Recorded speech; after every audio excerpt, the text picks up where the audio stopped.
there's no reason you should die from a sudden heart attack at these days anymore. It was one of these moments in life where your mind is just completely blown, right? Where we actually have all the medical know-how, we have all the diagnostic technology. Insane that this is not accessible on a larger scale. So I think for me, when talking about longevity, kind of like step one is make sure you don't die early from something that could have been prevented.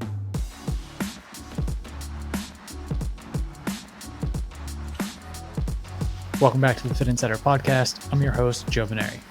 Today I'm joined by Marc Hermann, founder and CEO of Everlab. In this episode, we talk about building a full-stack preventative health platform. Marc shares how Everlab is combining diagnostics, clinical oversight, and health data to personalize care. Plus, we talk about creating scalable outcomes with AI and building the infrastructure for preventative health. Let's get into it.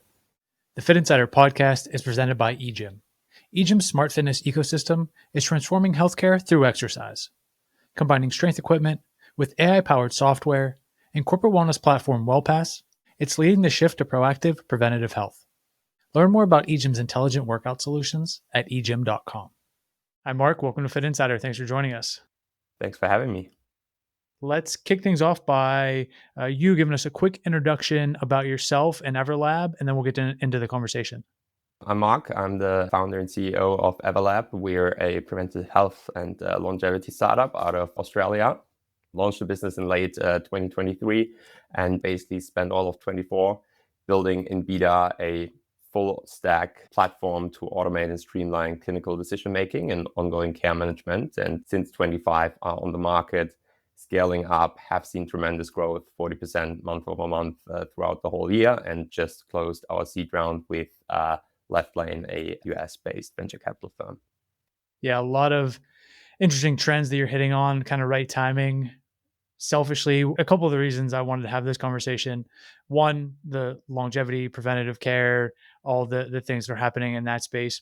Two, I've talked to so many founders who are from Australia, either still based there or started there, oftentimes in the boutique fitness space, who are, it seems to be ahead of the curve, right? There's all these ideas and concepts originating there and then coming to the States.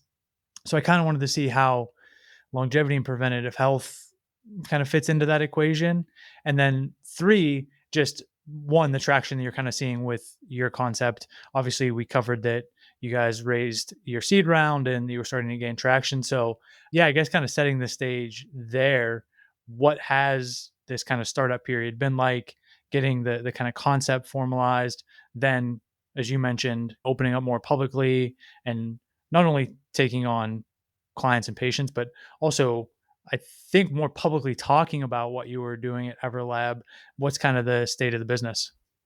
Yeah, I think building in healthcare, right? It's just like a very regional topic to get started with, right? Like just basically talking about the rules and regulations on the ground. I'm originally from Germany, and I feel like Europe is like the biggest minefield when talking about that side of the business. But even Australia, I think there are some like core differences compared to the US, where I think the US is usually quite loose. And I think for a lot of healthcare related, in particular when we talk about diagnostics, you don't necessarily always need to involve a clinician.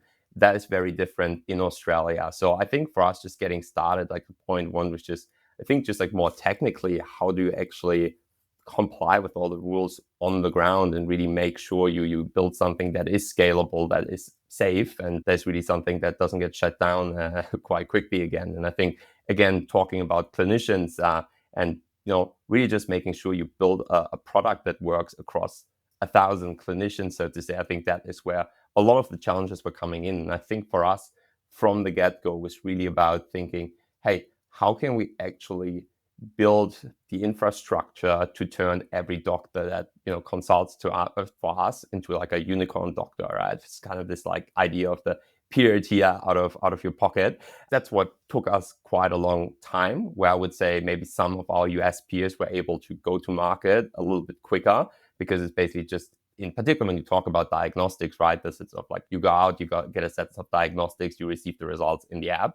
For us, it was a lot more about the like, hey, how do we actually involve clinicians here? And like our big picture vision is really about ongoing care. I feel like right now, if I look at the landscape, you see quite a lot of like piecemeal solutions, right? I think We talk about fitness, optimization, the biohacker crowd is like one vertical, right? And you have a lot of like diagnostics, in particular, talking about blood pathology, right? You've got a lot of solutions when it comes to like weight management, Ozempic, how you deal with that.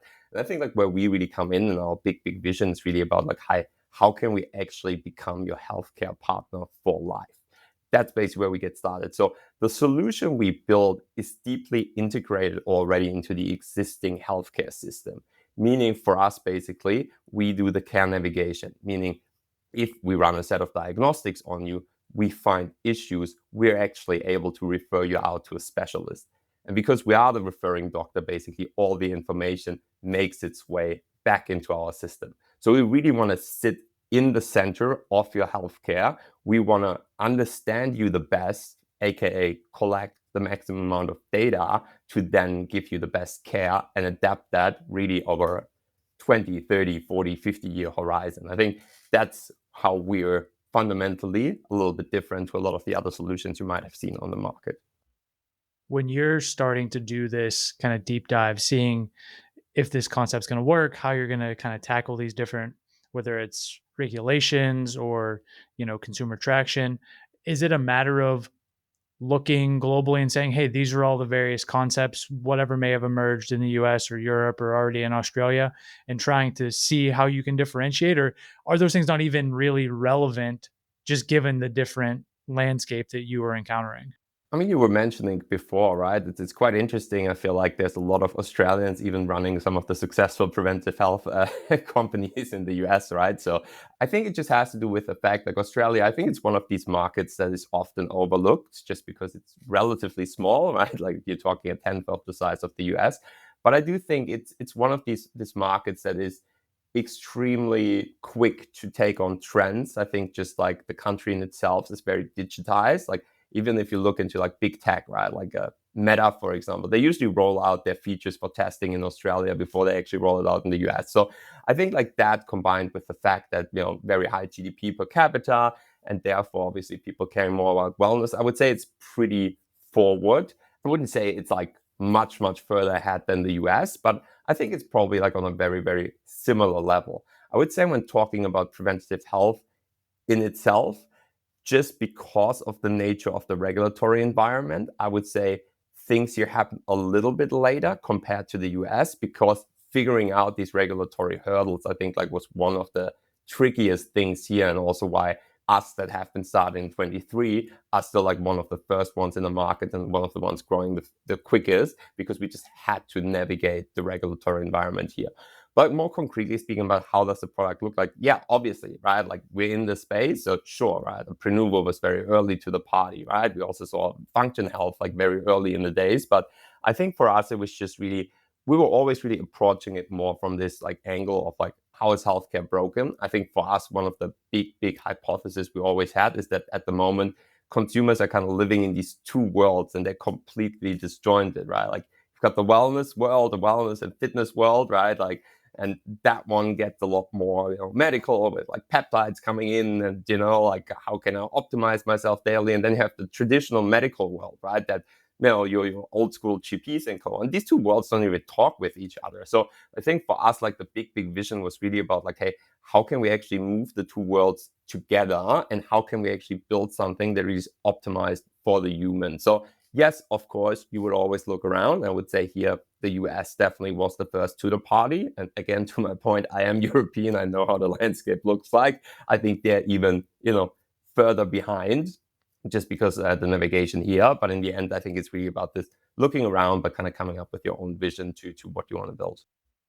For sure. And then even digging in a little bit more to that vision and then execution for the member, what does that journey look like? What types of, diagnostic screenings, technologies are you using? And then what are they getting kind of on an ongoing basis?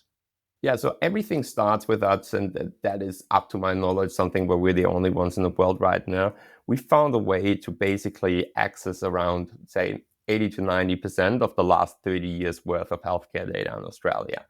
The issue with that is like that data is not stored in one central place, but is scattered across all the different providers. And we basically found a way to access the data for our patients to ingest it in our system. That data is, in type form PDFs and different measurement units and codes. So we basically built like a whole bunch of like parsing and cleaning models to get on that data, analyze the data, visualize the data. So for us, everything starts with a consultation with a doctor, and this is already like the first mind-blowing touch point with our service, because for some customers we really find cholesterol ratings dating back to 1998 or something. So before we actually run any sort of diagnostics on you, we usually have already a really, really good picture of your health.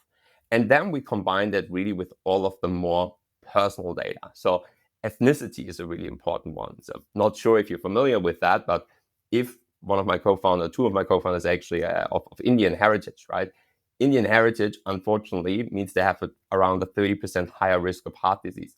If they now go to a pathology lab in Australia and get their bloods done, they're getting compared to the wrong reference range, because the reference range you will see is actually the reference range of the set of people that go to that particular pathology lab, right? So it's really, really important. We had a bunch of cases already where people just getting compared to the wrong reference range, and therefore are their whole life flagged as on the edge suboptimal, but actually for their personal circumstances, they're in the deep red. So for us, it's really about understanding really, really well ethnicity I just touched upon. It's what has your health history looked like? What's your family history really looking like? To really get a great idea of where are your very, very unique risks, so to say. So my personal circumstance, I have a family of heart disease, right? So I might be more risk here. So maybe it makes sense for me to run a set of diagnostics that we would usually recommend for a 50-year-old already in my mid-30s. So first touch point, really going deep, understanding what are the set of diagnostics we want to run on you. Then you go out, get your diagnostics done. So that's everything from a comprehensive pathology panel to a DEXA scan to sometimes really going very deep with a whole body MRI or CTCA heart scan, so on and so forth. Getting the results, understanding the results, coming up with a very personal plan. And then based on the kind of subscription you're on with us, we also offer a lot of like lifestyle analysis. So that is then like an extended physical where we do like VO2 max, strength testing, balance, mobility, etc. We do a nutrition review where basically keep a food diary, understand your eating behaviors, and then come up with a very, very personalized plan. But the baseline, so to say, is more the testing, then getting a plan, what to do, refer us to specialists, and then we check in back and retest your markers at the 6-month mark. Quickly on this, accessing the pre-existing kind of data. This is from the government, from health insurers, where, like, what was the source of that? And it sounds like a very unique case because, like you said initially, it's like the walls between traditional healthcare and wellness or preventative health. We're not going to be able to tap into an electronic health record, unfortunately, or go to your primary care doctor and upload however many years of data that they might have. So what was the source of that? The way we did that is basically for us, like because we have clinicians involved, we structured our business in a way that actually in the eyes of the law, we are a GP practice, so to say. And because we're a GP practice, we take on the duty of care for you. And that data sits with the different providers out there. So basically, because we take on the duty of care, so to say, we can request these records from all the individual providers. And again, if your regular GP would do that, right, that would mean they have to individually email. Like that data is also not sitting, on some public service with APIs, right? Like you basically have to ping all the individual providers. You get the data, you have to clean the data, as I said before. So it's like a very, very complicated set of steps to take on a year. And again, like we just basically automated the whole process. I think what is quite interesting, because we were able to get our hands on so much data, we were able to develop now a really, really strong pathing model, meaning now in real time, basically, a lot of our customers, right, they lived abroad for a certain period of time, or they did certain tests more with private hospitals or something. They can basically upload their results into our platform, and our model basically passes the files and identifies the different markers, and then ingests them, visualizes them in real time. So I, for example, have some German health records. I can actually upload them now on the platform, and our model will basically identify all of the markers in German, translate it, and basically pulls it into my profile. What you're creating kind of going forward in terms of this health profile, because you're acting as the GP, maybe it's not as relevant, but then are you also sharing that information in the same way? So you're making that referral is that specialist or whomever getting access to this kind of health profile and then it's being updated kind of as it goes? Exactly. And again, because we are then the referring GP. So like, again, for us, it's really about this like sitting in the middle and navigating your care journey. So for us, it's not really about building clinics in every city and, really doing all kinds of specialist diagnostics, right? We're two males, so for us, the colonoscopy makes sense at a certain age. Like we don't want to be the ones running the colonoscopy because now you need a specialist doctor involved, right? So for us, it's then really about like, okay, understanding your risk profile. All right, you should be actually due for a colonoscopy now. We are the referring GP. You go out to the specialist. We vet it for you. You do your testing there. All the correspondence makes its way back to us. So I think it's like a win-win on both sides, that when we refer you to a specialist, the specialist has a way better picture of who you are and where your risk might lie, so to say. And then again, like it just helps us when that, kind of like testing is done to refine your health profile even further. And the way you can really think about that for us is like, we want to build, so to say, your 20 to 50 year like screening plan, so to say, right? Like, hey, these are the sort of checks you should be doing on a yearly basis. Hey, a CDC heart scan every 5 years makes sense for you. So really here coming up and being like, because of, your personal circumstances, this is where you're at risk of, and that's why you should get these and these tests done. So I bet you had a lot of these conversations already, right? Like there are always also a bunch of critical voices which talk about like over testing and false positives and so on and so forth. And our answer to that is really this very personalized approach to say like, hey, there are certain kind of diagnostics where you don't just have things on the plus side, but also some minus points here. So we just need to have a very measured approach here. We are not fans of saying, hey, every 20-year-old should get a whole body MRI done these days, because obviously I would say the risk of a false positive and, producing a lot of anxiety in customers probably higher than the actual, probability of finding something serious. But if you have a family history of certain cancers, you have a lot of anxiety already, and you're in your 40s, absolutely, we should go out and do that kind of testing. So then if you're thinking about it in terms of whether it's longevity clinics or any number of kind of blood testing startups, right? They want to get your lab tests and do the panels, or maybe it's a personalized like health app that you're then uploading this information to any health data. They're collecting wearables, they're collecting screenings, they're collecting, your doctor's reports. Everybody's kind of coming at it to different angles, ultimately by trying on the other side to be like, hey, we want to be your personalized longevity, preventative health screening, like AI assistant. Is the longevity quote unquote clinic the wedge into, hey, how we build this software based, like you're describing it, we want to sit with you over the next 20 to 40 years. And whether you come to our clinic or see us in person, or whether you're just using the software, or whether we're the interface, how does Everlab think about that? So I would say, like, obviously, it's a very crowded space. I think it's like one of the hottest spaces at the moment. And to your point, I think everyone is probably chasing a very similar kind of long-term goal here, and the wedge is a different one.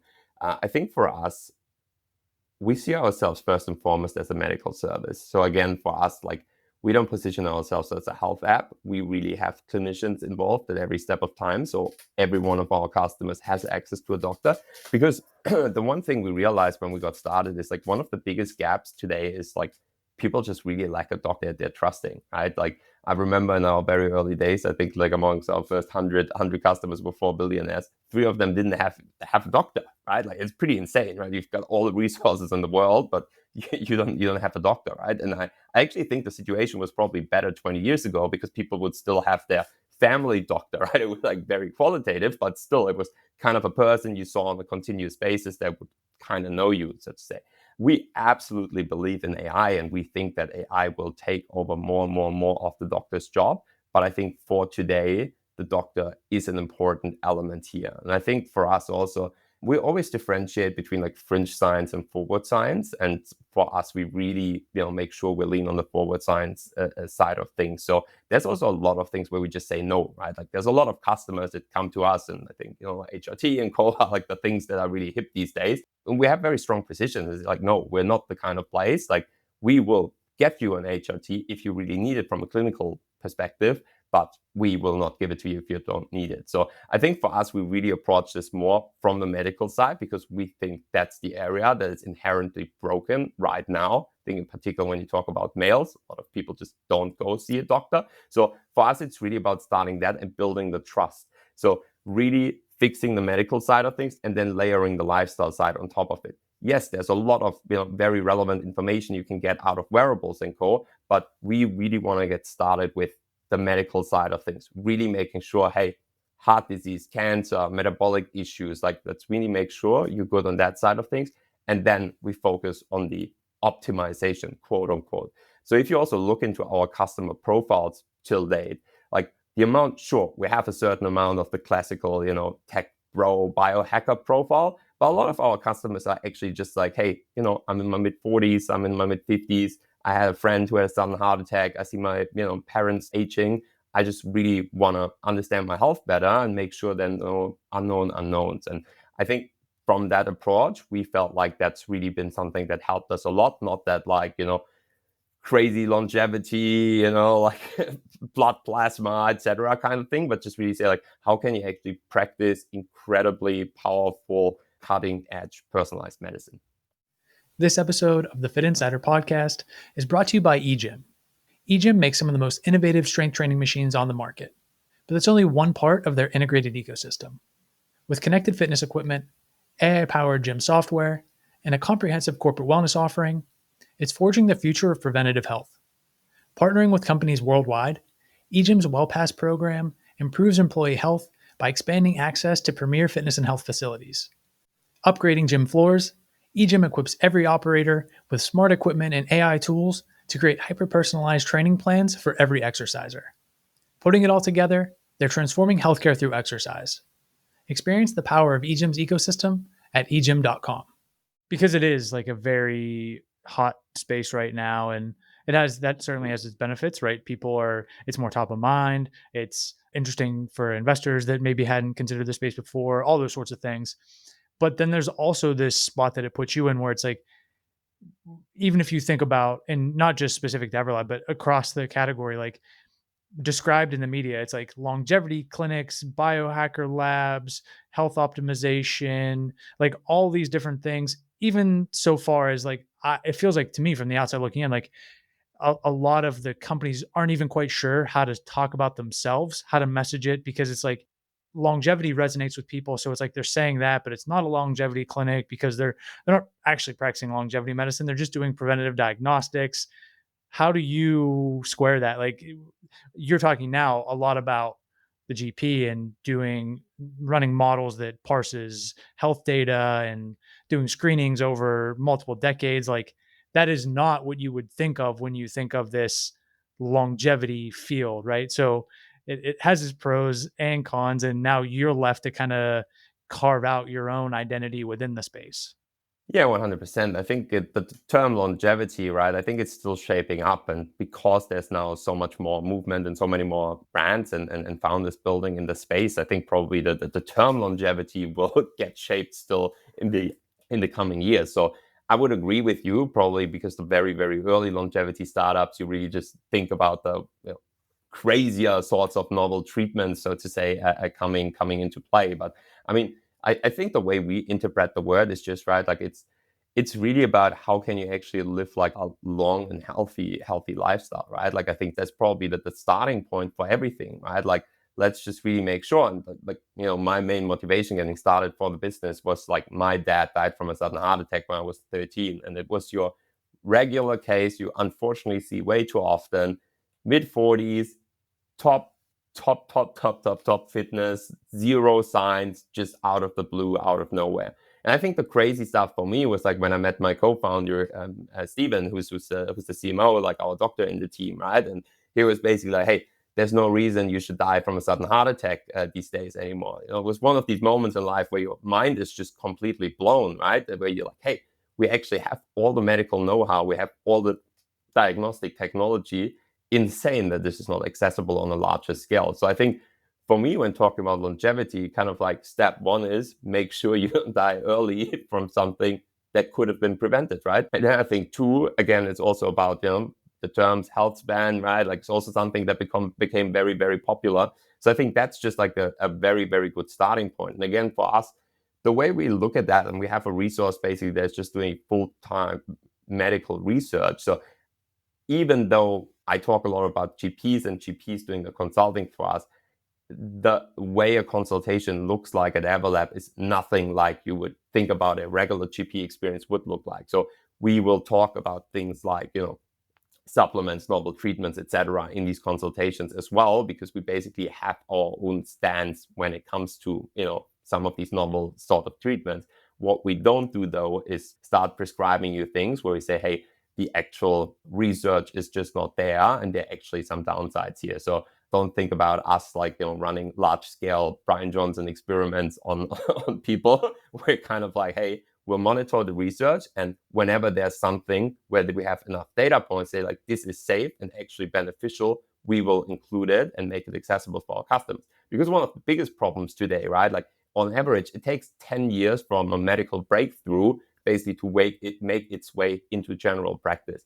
And we cut that down, right? Like the simplest stuff, we talk about blood panels, right? Like most GPs, would say 80% plus, would have never heard about an A2B or an LPA marker, right? So I think that's basically where we sit here. And I do think the longevity term will shape up.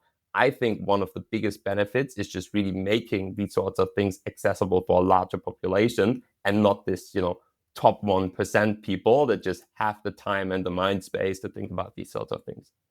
In terms of business model, memberships, direct to consumer, and how that evolves over time, what does it look like now? And do you anticipate that this is something that is covered by insurance and just more normalized in terms of what healthcare is? Building in healthcare, right, it's like one of these industries that is a little bit tougher, and you can't 80-20 everything because you're dealing with people's health, right? And for us, like one of the data points that we found quite shocking basically was like, we run a lot of like data on our members, like for our first 1,000 members, for example, and 2.5% of them we actually really found like life-changing findings, right? We talk about cancers, serious plaque in the heart arteries and co. So I do think like if you want to get started in the healthcare industry, like the fastest go-to market is obviously direct to consumer, making people pay out of pocket. We really approach it basically in different steps, different horizons, so to say. We got started with the direct to consumer, out of pocket. Step 2 is we're closing quite a few B2B deals right now. So here in particular, there's a lot of companies that have certain healthcare budgets, in particular for the more executive levels. Probably heard about the executive health checks. It's a very old school experience today. So here just again makes a lot of sense. You come in with a product for a similar price point that is just a lot more valuable. It's kind of like our horizon 2, companies as payers. And then 3, yes, we already have conversations with insurances. And I think here the number one way you will make that accessible is really that you show that you drive medical outcomes, right? That's probably in the end the number one thing. And same thing here. We believe with our very, very personalized strategy that there's also even going to be a way in the future to tap into Medicare, for example. Because if you can really prove out, hey, Joe's risk profile, and here's, data of 10,000 Joes where we actually ran a whole body MRI, for example, and we really found a lot of things, it totally makes a bunch of sense, right? Like if we spent a couple of $1,000s to prevent you from having a heart attack versus what it costs the system if you have a heart attack and you need ongoing care for 20 years, then obviously the maths, right? So that's further down the road, obviously, but it's definitely something we believe will be very, very possible. Yeah, I think that's kind of everybody in the space is looking at it and saying we need to get to a place where this is not what accessible or not, or price point or not, but just really the kind of standard care versus being completely backwards. So there's a lot of hope on that front. The thinking about expansion, and not just, so there's this, we kind of already talked about like the physical clinics and how important it is to have that physical location that the member comes in. That's the first place or maybe touch point, and that's where you're doing those consultations in person. So first, how do you think about like physical expansion of clinics, and then geographically? Same kind of question, physical expansion. Like, is that also the same kind of roadmap of like, hey, we have physical locations where we do see people and then we refer them out, we do some things in house? Or is it you get to a point where the physical locations really aren't a necessity and you can scale without them? Yeah, it's a very good question. So we at the moment run with a hybrid model. So we have our own locations, but we also have a network of specialist partners we work together with. So I think the one thing we realized over time, I think when we got started, our thinking was that it's going to be impossible to have a decent experience if you don't own the physical infrastructure. But over time, we actually learned, like, if you partner up with the right set of providers, you can actually still provide a very decent experience. And I think here again, it kind of depends on the depth of tests you're running, right? Like, if you need to send someone to 7 different providers, obviously it's not the greatest experience in the world. But again, if it's like a very, very personalized way to go about it, it can actually make sense to run with partners, right? And for example, when we got started, right, we ran the pathology testing at our own clinics. But the interesting part we noticed then was, like, even though people prefer to go to a nice place to get their blood done, no one really likes like needles in their arms. And often we just receive the feedback that people are like, hey, their pathology providers, like just in front of my house. I might as well just go there. It's going to be horrible anyway. So I don't care if it's going to be in a beautiful space.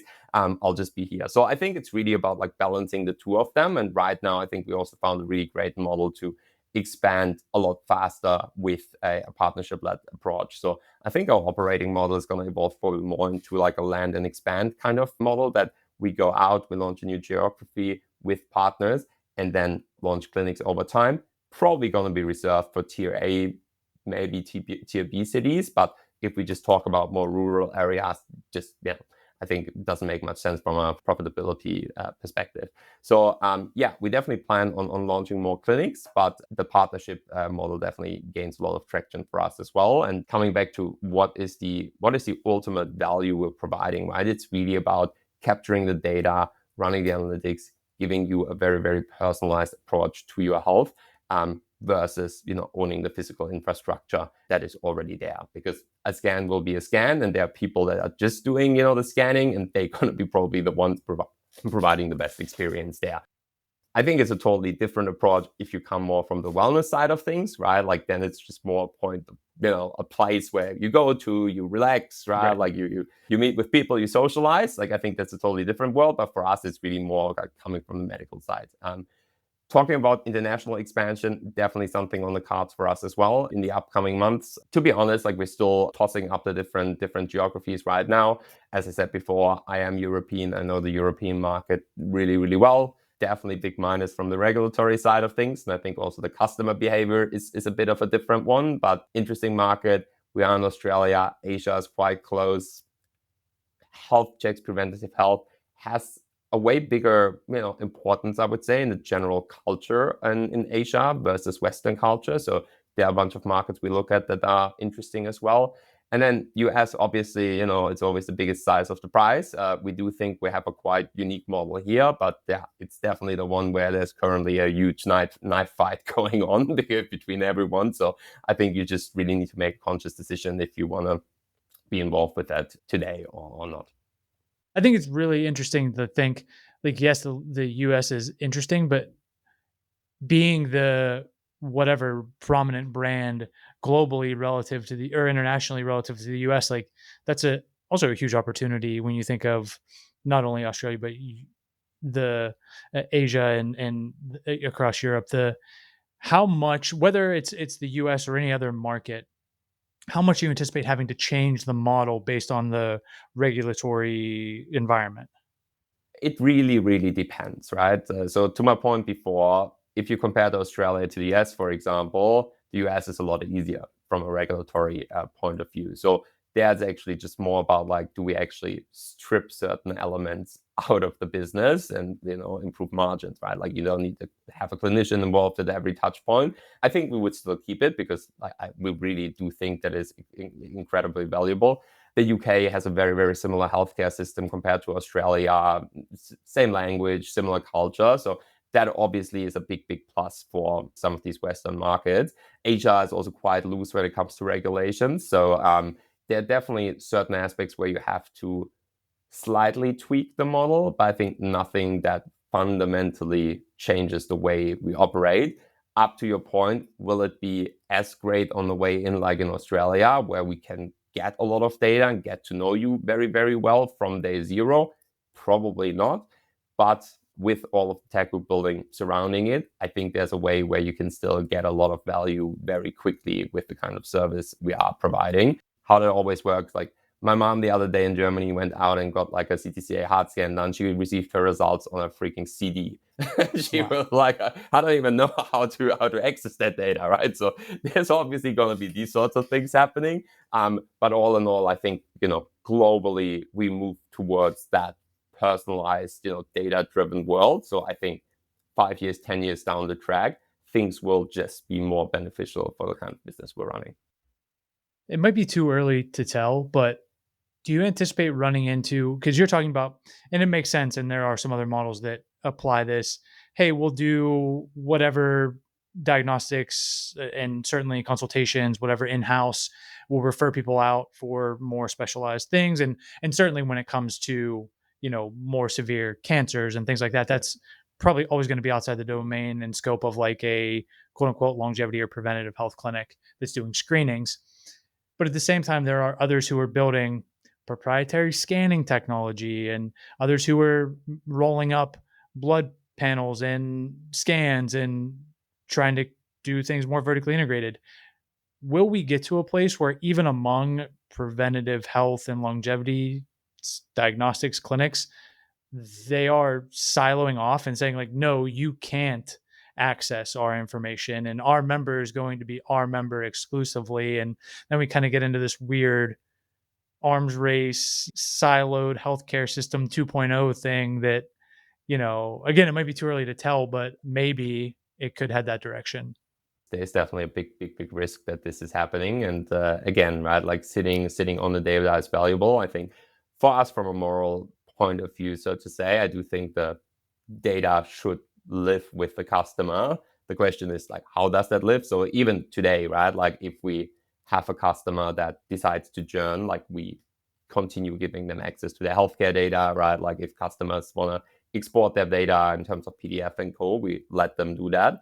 I think in the end, the magic really comes of what you do with the data and sitting a lot on it, right? Like realizing trends in the data. So up to my point before, right, when I said like, how can you integrate back into a Medicare, so to say, right? It gets really, really interesting if you have enough patient data and you can really show the outcomes. So I do think that companies that really try to, build walls and to protect the data will have, I think, a very, very hard standing with the customer out there. So I think the customer in the end will win. The way the data flows, question mark. I do think in particular for, I would say, the more like generalist providers, there's definitely gonna be competition happening. But I think that the communication, I would say, between specialists, general care, your local gym, maybe even, I think that whole communication will improve and there will be more data and the customer will ultimately win. I think it's going to be incredibly hard for companies if they say, hey, we want to actually lead in hardware innovation plus actually own the customer relationship, just looking into how healthcare has worked till date. I think it's going to be incredibly tough just to execute that. I think already what we're doing today, I'm just noticing it's a very, very hard business to build, right? Like it's a very large surface area. There's like a physical world, there are humans involved, there's technology. So I think there will definitely be more focus with the industry growing.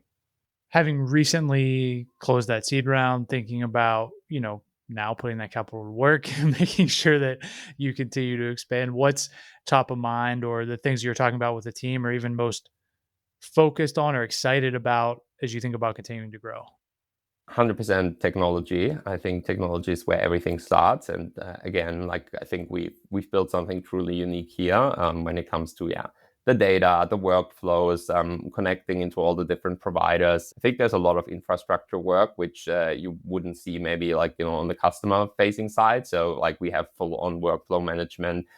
Results coming back from third-party providers, QAing them, making sure they're all in there, they're in the right formats, like notifying them. I think the US here is a little bit more advanced where you can basically plug into APIs of pathology providers till date. large parts of the world you can't. So like there's a lot of this sort of stuff we have built today, which I think, is a powerful mode going forward. So definitely want to invest more deeply here, build out more features for our customers. I think in particular when it comes to the ongoing care, I was just talking about prescription management, for example, is something we're looking deeper into right now. Lifestyle support on a more, ongoing basis. So really, I would say like 80% of the funding round is going to go into building out our technology further. The, cash flow dynamics of our business are quite attractive. So till date, we were able to actually grow quite a lot with very little burn. It's also why we didn't raise one of these crazy moon rounds right now. This is my second startup, and I just always feel like these crazy valuations can really come back biting you very, very badly. So I think we're in a great position right now where we have a very well functioning business that is already profitable today, but can really now go very deep on the tech side of things and then accelerate more aggressively on a global scale towards the end and the beginning of next year. And then for anybody that wants to check out what you're doing, follow along, what's the best place to do that? Absolutely. So you can find us on everlab.com.au and on our socials, that would be everlab_health on Instagram, LinkedIn, Twitter. We'll get everything linked up, easy to find in the show notes. And Marc, I appreciate you joining us today. It was great to chat. So thanks for being here. Thank you very much, Joe. Thanks for listening to today's episode. If you got value from the conversation, please consider subscribing and sharing the podcast with a friend or colleague. It's a massive help. And if you want more content like this, including news and insights on the latest industry developments, subscribe to the Fitt Insider newsletter at insider.fit.co. And one more thing, you can learn more about our recruiting and consulting services at fit.co. That's FITT.co. I'll see you here next week.